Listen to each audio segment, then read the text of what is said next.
malu ke tuan-tuan nak main mengaku kata pakar? Orang tanya saya, ustaz pakar apa? Aku pakar jakah orang boleh ya? Oh, saya, bidang saya tuan-tuan, kepakaran dalam usul fiqah. Amboi. Allah Ta'ala nak cerita. Hampa jangan sombong dengan aku. Hei, mana ada yang duk sembang hebat? Ini mula lah.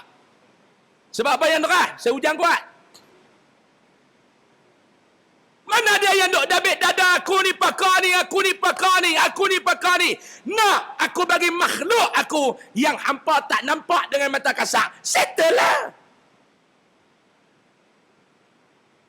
Settle. Oh, saya mengaji sampai Switzerland. Tuan-tuan tahu Switzerland belah mana? Tahu ke tak? Atas sikit pada Sungai Boya. Nama dia Switzerland. Saya ustaz, bidang kepakaran saya. Sembang. Saya bidang kepakaran saya. Pakar saja. Serupa dengan ustaz-ustaz lah. Mari ada ceramah surah kita. Saya tuan-tuan, tesis PhD saya dalam bidang ni ya. Saya, kepakaran saya dalam amboi. Tak malu ke tuan-tuan nak main mengaku kata pakar? Orang tanya saya, ustaz pakar apa? Aku pakar jakah orang boleh ya? Oh, saya, bidang saya tuan-tuan, kepakaran dalam usul fiqah. Amboi. Kepakaran. Cuba kita berlapik sikit. Saya tuan-tuan buat kajian dalam bidang usul fiqah. Saya taklah reti mana, tapi tahu sikit-sikit dengan izin Allah. Tak bolehkah berlapik sikit sembang ni? Tak bolehkah kita berlapik sikit tuan-tuan? Tak bolehkah kita lapik sikit tawaduk tu dalam menyembang? Oh, saya, kepakaran saya dalam bidang hadis. Saya pakar hadis. Amboi, hang pakar hadis ke pakar hadas?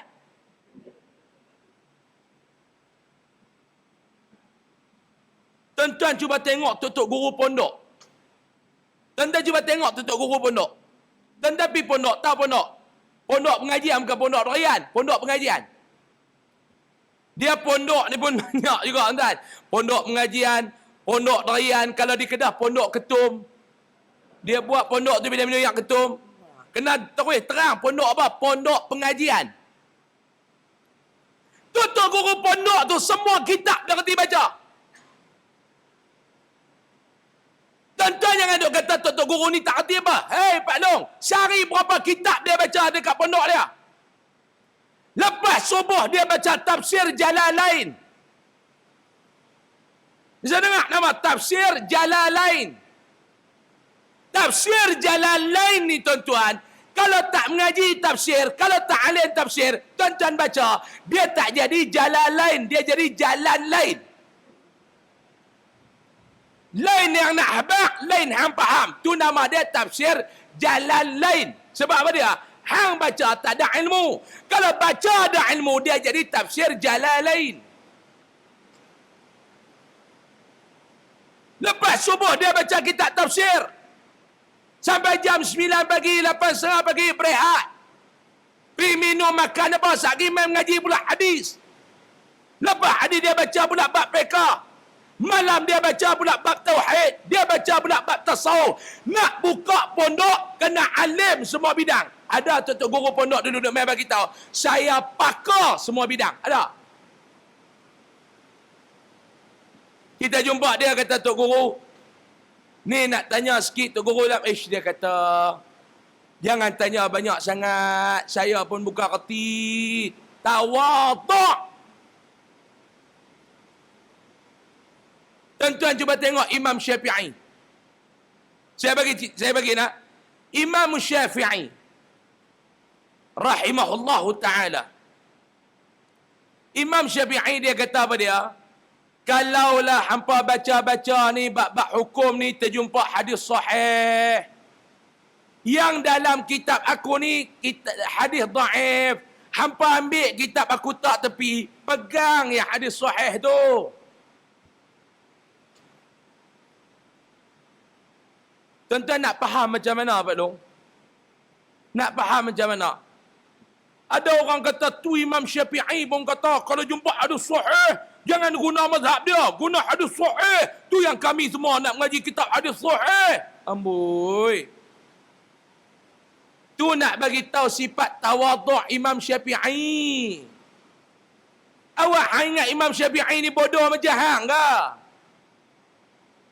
Boleh tak saya guna bahasa tu? Boleh tak? Tuan-tuan suka-suka, tak suka jangan dia panggil dah. Tuan-tuan ingat dekat Kelang. 6 kali tidur tak sampai lagi, tak tahu. Tidur jaga tak sampai. Tidur pula jaga tak sampai. Imam Syafi'i ni tawaduk. Tu yang dia buat zikir ilahi lasturil firdausi ahla. Wala aqwa ala naril jahim tu dia abang tu. Tuhanku. Aku duk tengok balik diri ni aku ni Allah. Wahai Allah. Aku rasalah tak layak nak masuk syurga. Sebab apa dia? Ibadat korang maksiat banyak. Boleh dekat ustaz-ustaz lepas kepiah longgak ni dia kata. Ni dia Imam Syafi'i ni zikir apa ni? Syirik. Syurga apa tak mau masuk. Neraka apa tak mau masuk. Allah tuan-tuan. Tengok muka kecil besar jangan nampak eh. Baca kitab baru setengah kitab nak korang ajak dengan ulama dah. Sifat tawaduk.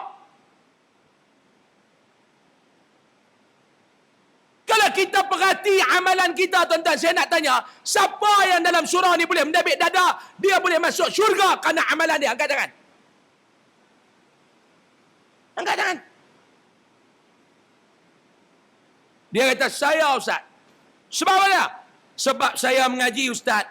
Kita masuk syurga bukan dengan amalan kita, tetapi dengan rahmat Allah. Sebab tu saya rasa Ustaz, saya ni masuk syurga ni dengan amalan. Hei! Betul lah nak masuk syurga bukan dengan amalan, tapi rahmat Allah. Nak dapat rahmat Allah dengan amalan soleh ke dengan maksiat? Faham tu bagi perhabis. Dia kata, kita amalan ni tak buat banyak pun tak apa Ustaz. Sebab? Sebab kita masuk syurga dengan rahmat, bukan dengan amalan. Betul. Tapi nak dapat rahmat dengan amalan ke dengan maksiat? Sebab tu Imam Syafi'i kata, mau teropong amalan kita, jangan harap nak boleh masuk dalam syurga. Saya nak tanya tuan-tuan, kita cerita bab amalan. Siapa yang hari ni baca Quran habis dah sejui? Habis dah satu Quran. Contoh. Dengan malas nak buat ibadat. Betul tak? Nak buat ibadat malas ke tak kita ni? Malas. Bukan cakap malas. Kedah dia tambah belakang nak mampu. Malas nak mampu. Sebab tu Imam Syafi'i kata, kalau hampa baca dalam kitab aku, tiba-tiba hampa tengok-tengok hadis dhaif, tinggallah kitab aku pergi pegang hadis sahih. Nak abang apa dia? Tawaduk. Macam kita lah tuan-tuan ni, spesialis dalam bidang mekanik kereta.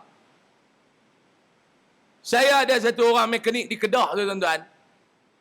Dia ni kira otai lah dalam mekanik. Otai. Dia meninggal, saya ingat. Dia kena COVID yang PKP 1 tu dia meninggal. Orang Islam kita, Melayu kita. Dia punya hebat tak hebat tuan-tuan. Kalau kita bawa kereta ni pergi dekat promen biasa ni, dia kena cucuk komputer dulu. Dia kelas, pergi kelas, baru nak tahu penyakit. Dia dengar enjin, dia tak ada kereta kita masalah apa. Sungguh ni dia kereta tuan-tuan dengan saya mohon hujan-hujan ni sungguh. Saya dulu ni masa pakai Hyundai, ada satu kereta saya Hyundai, masalah suspension. Bawa pergi pusat servis ni habis beribu. Kereta saya tu dia suka menari dangdut. Itu masalah tu. Dia suka menari dangdut. Bawa nak kata kereta buruk, hutang bayar tak habis lagi. Ambil tu. Bawa bila dia bumping, dia jadi Amalina. Tu saya panggil Hyundai Amalina. Dia kena nak nari lah, tuan. Hantar pergi pusat servis ni saya ingat habis 4-5 ribu lah. Duk menari lagi. Duk menari. Bawa pergi tani tak maulah. Kali saya pergi kat dia, kata abang. Kereta saya ni. Dia kata awak Ustaz. Kereta saya ni abang, masalah dia duk menari lagu ni. Siapa abang? Dia pergi dekat bonet tu, dia hinggut, dia dengar. Okey, kita tukar 3 benda, settle masalah. Tukar, settle masalah. Elok baik sobat. Lepas tu jenis Haita tu Tok Wali ni pula. Jenis saya ni Tok Wali kerak. Dia masalah suka matilah iman. Duk tengah-tengah ni matilah iman. Tengah-tengah ni matilah iman. Tanya dia, abang ni masalah matilah iman ni pasal apa? Dia kata ni syahadah dia elok ni. Syahadah dia elok. Saya pergi tani tak settle. Pergi dekat dia settle. Tuan-tuan, kalau kita ni pakar macam ni, pakar sampai tahap tu tuan-tuan, tiba-tiba yang mai pelanggan kita dia buat cakap banyak. Kita ni pomen kereta, daripada dia tak beranak lagi, kita dah pomen kereta dah. Habak kereta apa, tak pernah baik. Rolls Royce. Jangan sembang. Mercedes, BMW, Audi, Volkswagen, yang tu makanan kita ya. Tiba-tiba dia pakai kancil nak main sembang besar. Ni tengok tak kereta ni dia masalah apa tak? Kita kata yang ni kena tukar 3 benda. Dia kata betul ya? Betul ya? Dia buat begitu. Ya, saya kata tukar 3 benda ni. Kita pomen 50 tahun dah ni. Dan kita mungkin heran, hang tak main hantar kereta hang kat aku, tak apa. Tapi cara dia kawan budak tu dia cakap, kurang je. Betul ya? Ya, saya cakap 3 benda ni. Hang main hantar kancil. Kita ni cuma tak mau cakap besar. Sambil tidur, aku boleh pomen dengan hang ni. Bukan dijaga, tidur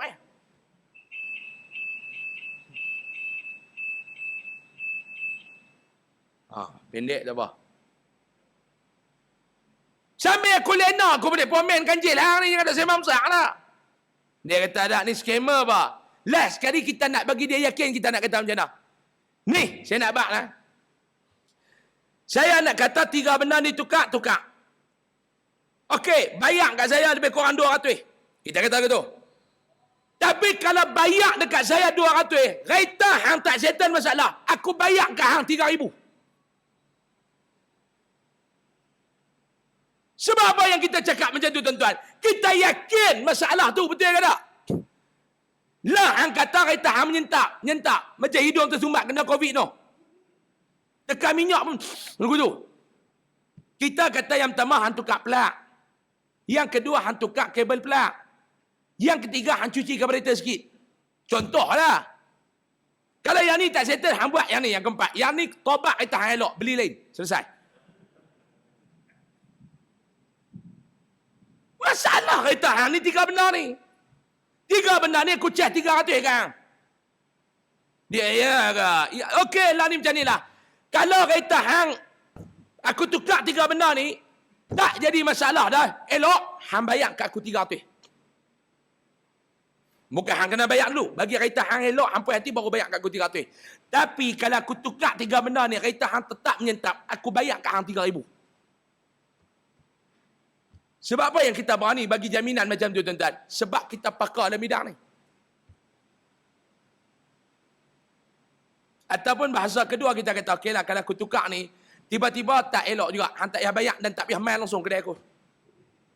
Hampir cari pemain lain. Sebab kita yakin, macam tu lah Imam Syafi'i.